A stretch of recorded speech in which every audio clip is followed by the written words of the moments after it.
Dang, player, we're on the air. There it is. Welcome to Gettin Cheezy with Van and Jeezy. I'm Van. And I'm Jeezy. Starting out another episode here with a lot of changes. I feel like this offseason has nothing but changes happening. Changes. Changes. So coaching changes in Green Bay. We kind of put ourselves together a little summary here. Who's in, who's out, who's kind of in limbo, all that. Obviously, Mike McCarthy is out, has been out. We mentioned that last week, that he was in the running for the Jets job and said, nah, player, not taking it. I did a little research on this. Although he did pass on all the positions sitting out 2019, I did find a role where he'd be perfect. Courtesy of Matt Martellucci on Twitter at MatthewLucci_. We had one of the most poetic commercials ever seen. Andy Reid next to appetizers and various foods from Applebee's Bar and Grill with a sound bite from Marvin Gaye's Sexual Healing side by side with the new side by side commercials. I thought no one more appropriate to play this role than Mike McCarthy. You and I know Mike was ordering Domino's, Pizza Hut, and Wingstop for halftime every game. He got one eye on the game, one eye on that Pizza Hut, man. And so, you know, although Andy I will Reid, say, I don't know who the broadcast. It was probably CBS because it was an AFC game. No, it's NBC. It was NBC. Yeah. That's kind of a little bit of like a faux pas with like pictures of cascading chicken tenders next to Andy Reid during a commercial break. If you haven't seen it, it's literally chicken tenders and fries raining out of the sky. And they're doing this like commercial next to still game footage thing now, like side-by-side picture. And it's happening next to Andy Reid, who's looking at his play sheet, but it looks like it also suspiciously could be a restaurant menu.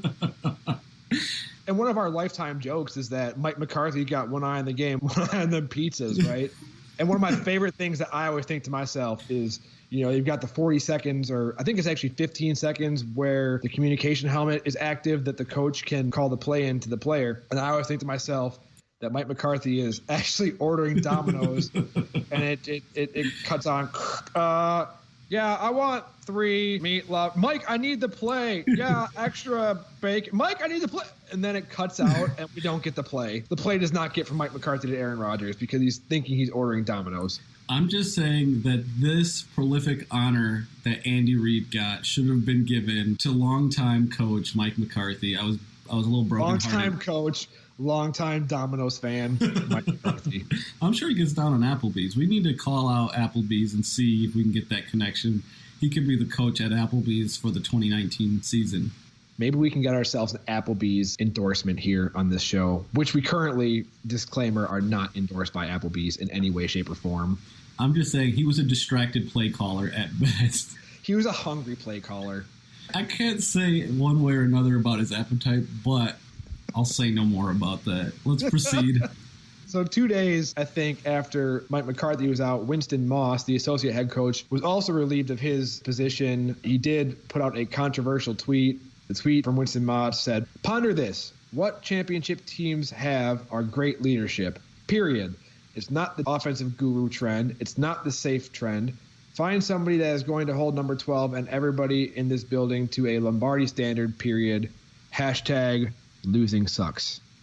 And then a short time later, actually about 9.5 hours later, he tweeted, "The Packers have informed me that they're letting me go. Hashtag thanks Twitter." With the wrong spelling of the word there, which may have been another factor in his release that he's not necessarily the most literate coach we have. So I disagree with his statements clearly. Also relieved of his duty is Joe Witt Jr., our defensive passing game coordinator. You dug up a little bit of information on that one. Yeah, we got a quote from Packer News. Apparently, here's the quote, "Witt and Pettin worked well together," the source said, "and it's likely the decision to fire Witt was made by the front office." I was a little surprised, other than I really think that office is looking for a complete shakeup, something completely new. I think what usually happens in these cases is front office will decide on their head coach. They'll let the head coach pick their offensive and defensive coordinator and then cascade down from there. You know, top-down kind of approach. Maybe that firing was a result of the top-down type hiring process. But then we see James Campen, our offensive line coach, go to the Browns to a similar role, is my understanding. I did a little digging on James Campen as well, and apparently since 2010 when he took over, he has had the most offensive linemen selected to the Pro Bowl, and I thought that was a pretty impressive little claim for James Campen to have. He's coached David Bakhtiari, Brian Bulaga. I think 2010 we probably still had Josh Sitton, TJ Lang. Do you think we could name off the top of our head those 6 offensive linemen? No research. 6 best guesses. Lang did get the Pro Bowl pick. I can't remember. Did Bulaga? Probably. I'll put him as like a maybe. So we got 1 we're pretty sure of.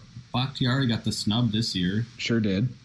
We're really bad at this right now. I will say Josh Sitton for sure. Okay, that makes sense. Have we had a good center? We had that weird year where we brought in Jeff Saturday from the Colts for like a couple of games, and then he retired, but he got to the Pro Bowl anyways that year, even though he played like twice. Does that count? Maybe. Either way, I think we're really floundering at this. This is a bad endeavor. Yeah, let's abandon ship on that.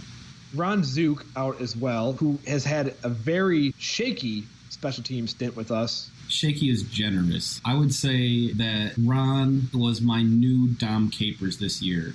That's strong. Look, Dom Capers, there was nobody, and when I say nobody, I mean nobody, that I blamed for not winning more Super Bowls than Dom Capers.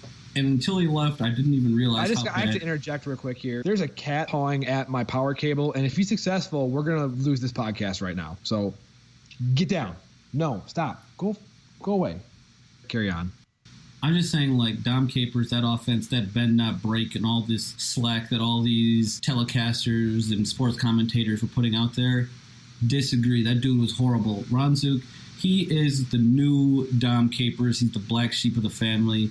This guy... Well, he's not in the family anymore. That's the thing. He's not in the family at all. That's right. We divorced him out of the family. We're going to take all of my family portraits down, have them scanned, have him professionally cropped out. I think of him more as a weird uncle. I want him out. He's been bad. I want to forget all about him. I just want him out. We're taking all the photos down. We're photoshopping him out. We're going to pretend he was never married to my aunt. He's out. He's done. He's forever gone. And it's not the first time a fan base has wanted him out. Yeah, when he was down coaching college in Florida, he had a storied history there. Basically, there are a lot of websites, a lot of reading. If you just want to see pure hatred, all you have to do is go 11, 12 years back when he was in Florida, and you can find endless loads of people tearing new assholes for Mr. Ron Zook. They were pretty pissed then. I'm pretty pissed now. Wasn't the handle firezook.com? Yeah, it was something like that. People wanted him out. He was there fucking everything up, just like he did to our special teams. I mean, as inconsistent as our team was this year, there was nothing more consistent than the shittiness of our special teams. I thank Ron Zook a lot for that. Yeah, that's fair. How could someone so inconsistent fuck up so consistently? You've got a pretty good link here in our notes to an article called The Canonization of St. Ron the Martyr Continues. And if you go ahead and Google this and look at the first picture, you will not be disappointed. To our one listener out there, go ahead and Google that. Oh, and there's more. There's so much. I was somewhat surprised to see how much hatred there was out there, but then I realized this man wasn't born yesterday. People have been hating him for decades already, and I just didn't know it. If you can go to any of the other teams in our division, that just strengthens our odds of being the division winner next year. If we could send him to Chicago, nothing better. There could be no better strategic play to help us win the division next year. They've already got Cody Parkey, who's shaky at best. Pair Cody Parkey, who missed that field goal to send the Bears home in the playoffs, with Ron, I'm a terrible special teams coach, Zook. Watch the magic happen. We're going to win. Cheers to that. Next coach who is out is David Rye, I believe is how it's pronounced, who is our wide receivers coach. He's leaving to go to the Cardinals, which appears to be a similar role to what he's doing right now. Yeah, from what I read, he was well respected here. Mike McCarthy really liked him. I didn't see a whole lot of fanfare one way or another. He's a pretty young guy, looks pretty athletic and strong. I'm sure he's going to do well there, but a young guy, not a big tenured, storied career. Obviously, Joe Philbin took over the interim head coach role after Mike McCarthy left. I have not been able to find an official statement saying that he is gone from the Packers. Now, we hired Nathaniel Hackett as our offensive coordinator from Jacksonville, which is the writing on the wall, but I have not found an official statement saying Joe Philbin is out of Green Bay. I had to look it up because after watching the game, seeing him on the sideline, I was thinking, God, isn't Joe Philbin old enough to get Social Security checks and be retired and be done? I looked it up. The guy is 57 years old. He looks at least 20 years older than that. I thought he was 77 years old. And when I saw 57, I damn near shit my trousers. It was right at that moment. I had to not laugh or get scared or have any kind of large movement because I would have been disemboweled. But when I say that, I mean poop into my pants. 57 years old, this guy. Looks like the Mummy returns. And that's why I say he's got that Tom Coughlin syndrome. Tom Coughlin is the quintessential coffin dodger. How old is that man, though? Tom Coughlin, probably about 706. Let's see. He's 72 years old. That's what I'm saying. And he looks marginally worse than Joe Philbin. Joe Philbin looks like he could be Tom Coughlin's uncle. Joe Philbin is so old. It is ridiculous, but his actual age in Earth years is only 57. I don't understand it. Yeah, Joe Philbin's old as shit, but as we talked about extensively last week, and as I alluded to earlier, 2 new coaches, Matt LaFleur as the head coach, previously Titans offensive coordinator, and Nathaniel Hackett, offensive coordinator in Jacksonville. It's hard to evaluate Nathaniel Hackett, right? He's got a great first name. However, his offense was banged up. Both, what's his name, Forsett was out. Leonard Fournette. Is it Fournette? Fournette. Oh, fuck if I know. Leonard was out. Blake Bortles, who I always thought was horrible, but somehow still led that offense, was also out. I want to say Blake Bortles has the worst quarterback name. You can't say that name without going Blake Bortles. Like, it does not roll off the tongue. I'm not sure what the deal is with Blake Bortles, but I can tell you for sure, without a doubt, that he's a shitty quarterback. That guy, what he is he's like your athletic friend who's good at a different sport. Like, he might be great at soccer. If you told me Blake Bortles was #1 soccer player in the world, like, yeah, that makes a lot of sense. Why is he trying to play football? Why does he play football? I mean, yeah, he's athletic. He's a very athletic guy, but it doesn't seem like football is his first sport. Like, he quit the sport he was good at so he could get a bigger paycheck, maybe. I'm not sure if that's the truth or not. I'm sure it's not. Badminton. He was a professional badminton player. Biggest quads in all of badminton, and he dropped that to do the NFL. I don't know what happened in 2017 when they made it to the AFC Championship game behind Blake Bortles, but I think mostly behind a solid defense. Yeah, the defense was ridiculously good. So anyway, Nathaniel Hackett has a great year, 2017. They get all the way to the championship there. And then this year, basically, the starting quarterback and starting running back are both hurt for a good chunk of the season, and Jacksonville basically writes off this season. You know, somewhat similar to Matt LaFleur. You know, it's 2 coaches that come off seasons where they're supposed to be good. They do some impressive things anyway, but they lose really their star power a lot throughout the season, and Green Bay picks them up. So it's interesting in that regard. I'm curious to see what we'll make out of them, or what they'll make out of us, maybe is the way to say it. Why is this not updated yet? What the fuck is this? Someone is really lacking on Jacksonville Jaguars Wikipedia page.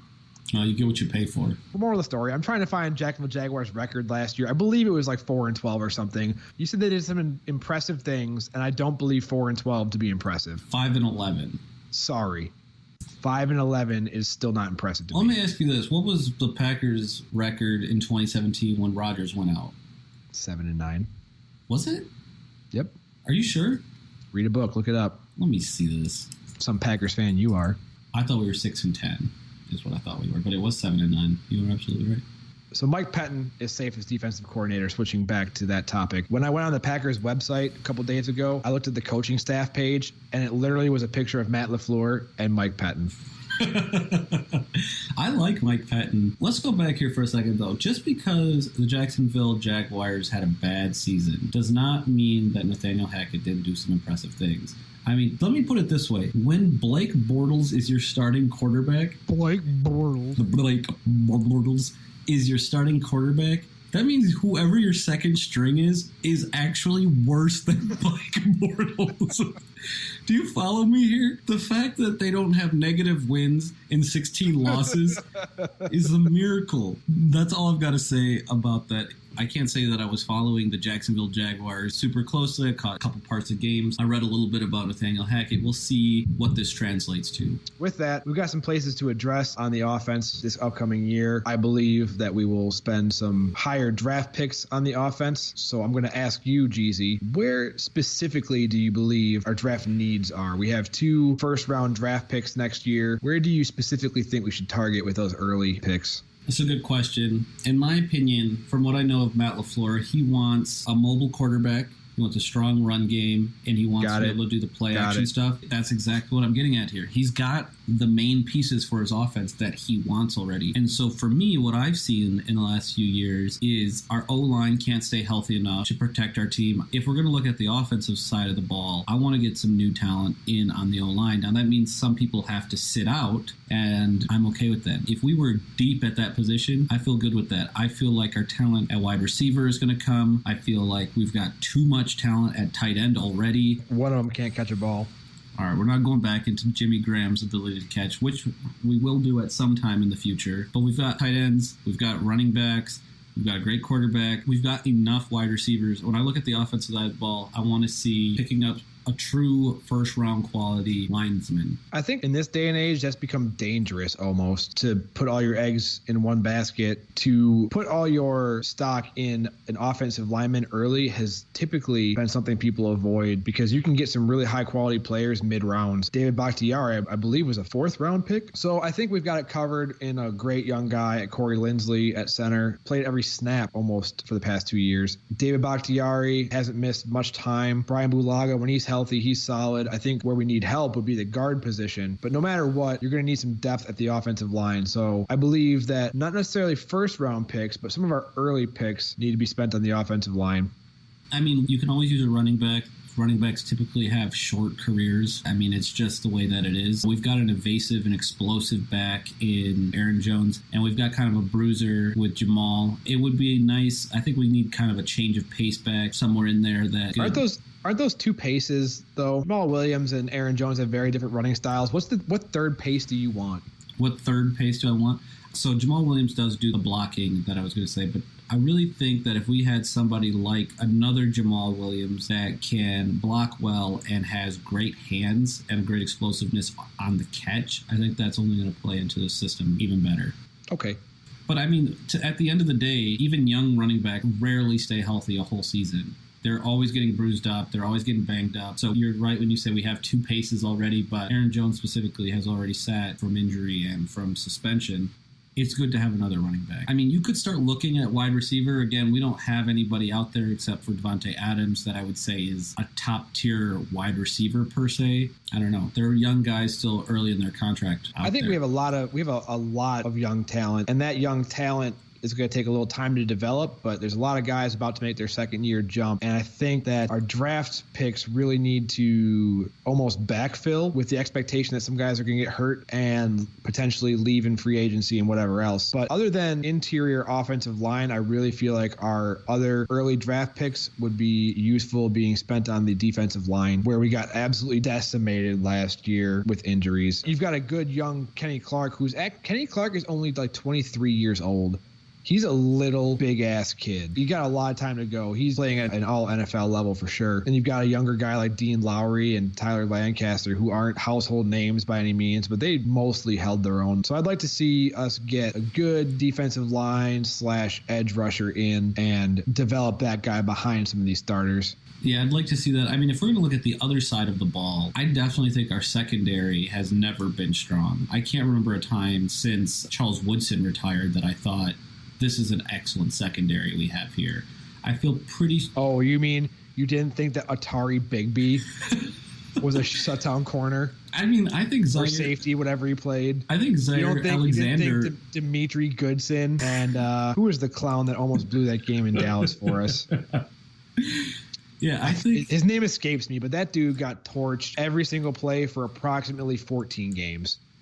Look, I think if we're going to spend on that side of the ball, yes, we need some rushers. We still don't know the status of Clay Matthews, but we're going to need some rushers. Do we know anything about Muhammad Wilkerson and what's going on with him? I haven't heard. I haven't heard anything either. Obviously, he got hurt and went on season-ending IR and all that, but I haven't heard anything about his rehabilitation or anything about his expected role for next year.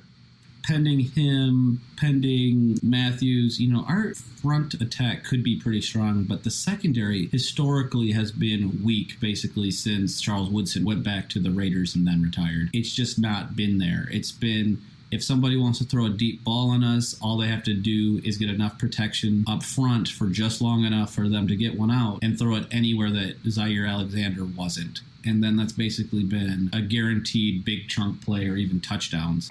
I'm excited to see how the draft board starts to shape up once we get a little closer to mid-April. I'm excited and I'm curious for it, but it's just one of those things that I feel like the positions that we need most are not the kind of first rounder picks. The things that we need the most are these kind of later round guys, but we've been so weak for so long in the secondary, it's ridiculous. I mean, we're approaching a decade of being shitty in the secondary. But I think we have a lot of young talent that's up and coming if they can stay healthy. Jair Alexander looks like he walks the walk. I think going into his second year, he'll make even further strides. If Kevin King can stay healthy, he's a force. Josh Jackson, Josh Jones, if they can stay healthy and continue to learn and progress, they'll be all right. Yeah, they'll need to make some progress. If they can do it, if they can make that step to being pros, then yes. But right now, I would take a rookie just as much as I'd take those guys. I disagree with you. We can disagree. I feel like these positions are where we have a bunch of weakness. Bless Mike Pettin for what he's doing, but we'll just have to see. That's, I think, where we need guys. We can spend these big picks getting some redundancy for important roles, but at the end of the day, we need some line on both sides of the ball, but in particular the offensive line, I think. And that secondary on defense, I think, has just been horseshit for quite a while. That's where I think we have gaping holes, where we have a bunch of players that, you know, from week to week this season, I saw people that I didn't recognize out there. I'm like, who is that guy? Where did he come from? Is he cleaning the stadium also after the game? Who is this guy? I didn't know they had that number. It's exactly that. I mean, what is this, Air Bud out here? Who do we have out there? I don't know. All I'm saying is, in the secondary, we just need some more guys. Some more quality guys. To your point, I think the guys back there can make some progress. They are young guys. These are people who could do it. It's just a question of when, and do we want to wait? I mean, let me just look. Where did our pass defense rank this year? Okay, I finally remembered who it was that got torched that entire year. Ladarius Gunter. Oh, I can't believe I didn't remember that. As many times as you cussed. Ladarius Gunter. The Green Bay Packers ranked 24th, which is in the fourth quartile of defenses, okay? I mean, it's right at the border, okay? Technically, it's in the third, but it's right at the border going into the fourth quartile of defensive. Oh, wait, this is the 2017. Let's look at 2018. Sorry, that was 2017. Oh, we progressed by 2 spots. We were the 21st. 21st overall defense? No, passing. Oh. You want overall? I don't care. All right. Then never mind. You know as well as I do, this podcast is loosely factual. So the loose facts are that we were 21st ranked 2018 during the regular season. Of course, there was no postseason for us. Wah, wah. So I think, to summarize yours and my thoughts, we're thinking interior linemen on both offensive and defensive side of the ball and secondary would be important for early round picks. I mean, I want the best of the best in those positions. I could turn a blind eye to not picking up some of these players, but, you know, the one thing that tickles the back of my brain a little bit, and when I say tickle, I mean fucks, is that we could pass somebody like a Saquon Barkley up. I mean, I know he was this year, but there's always a guy like that. I haven't quite decided who that is this year, but somebody who comes in that kind of position, that kind of potential. Switching gears, probably our last topic of the show here. Watching some of the playoff games this weekend, I saw some advertisements on TV for, I forget what the actual product was for, because I didn't care what the product was after seeing who was advertising it and what it was about. In a nutshell, a couple of retired NFL players, Brian Arakpo and Michael Griffin, who both played on the Titans defense, now own and operate a cupcake shop. In Texas. Texas. So that immediately made me not care at all or pay attention whatsoever to what the actual product that was being advertised was, because all I cared about at that point was there's some big ass men selling cupcakes. The most like fragile thing. They look huge, and I was reading about it. So 3 of them started this business, Gigi's Cupcake, in I think it's, what was it, Bee Cave, Texas? Bee Cave, Texas. And so the 3 of them do this, and the 2 big giant football players, they keep them in the back in the kitchen, and they have their third business partner doing the cash register because he's the least intimidating and physically imposing. When you say that, all I can really imagine is like they have a ton of like wasted product because there's two large men whose very large bodies can't actually make cupcakes without just ruining every one of them because they're too strong. Like, I imagine that they bake them, they try to take them out of the tray and immediately just crush it, and now it's ruined. They got to throw it over and start over. Here's the quote from ESPN. Each of the three partners found a role that he excelled in. Arakpo is the decorator, Griffin is the baker, and Hinson works the cash register because he's the least intimidating. That's a direct quote from ESPN.com, courtesy of who wrote this crap, Cameron Wolfe. But yeah, that's very interesting. I just imagine the Hulk trying to make cupcakes, and that there's just got to be a massive amount of dead cupcakes in a garbage can somewhere that they couldn't sell because Brian Arakpo is just too large and not delicate enough to decorate a cupcake. And the other player is just also too large to be able to not manhandle a cupcake. Gigi's Bee Cave on Instagram shows these videos of Arakpo putting frosting on top, and it is ridiculously awesome how much biceps are in action to push out that little bit of icing on top of these cupcakes.